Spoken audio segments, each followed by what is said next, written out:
gudida dibudhiska masjidka saalixiyada ee magaalada Burco ayaa deeq lacaga ka gudoomay Maxamed Cabdiraxmaan Dhigane oo ay soo wakiilatay Marwa Kaafiya Maxamed Saleebaan oo ku nool dalka Australia taasi oo ku soo darsatay inay ka qayb qaadato dibudhiska ballaaran ee xilligan lagu wado masjidka saalixiyada ee magaalada Burco. dibudhiska masjidkan saalixiyada ee Burco ee si absami ah hawshiisa uga socoto gudaha magaalada lacagtan ay qayb ka tahay ka qayb qaadashada ay walaalaha muslimiinta ay ku dadsanayaan masaajidkan.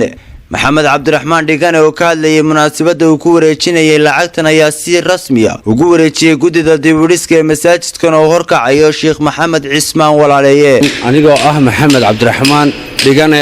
halkan waxaan ku wareejinayaa lacag dhan $300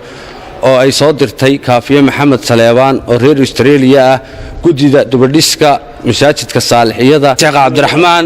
Cismaan Walaaleeye iga gudo. Sheekh Maxamed Cismaan Walaaleeye oo kamid ah gudida dibudhiska masjidkan ayaa dhankiisa u mahad celiyay Kaafiya oo sheegay in meel ku haboon ay ku darsatay lacagteeda waxaana Ilaahay uga bariyay in wax fiican ugu bedelo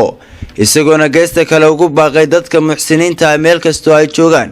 inay ka qayb qaataan dibudhiska masjidkan oo ku dhow gabagabo. waan ka gudoomay lacagta waxaan ka gudoomay in Maxamed Dhigane ka gudoomay $300 weeyaan lacagta tiradeedu gabadha Kaafiya la yiraahdo ee reer Australia yaa lacagta soo bixisay masaajidka ku soo darsay waa waqaf jaariye weeyaan Ilaahay meeshay ka soo saartay wax ka khayr badan ha u galiyo waxa ay dadka ay waalidkeeda iyo waxaas ay gudbinayay khayr ha siiyo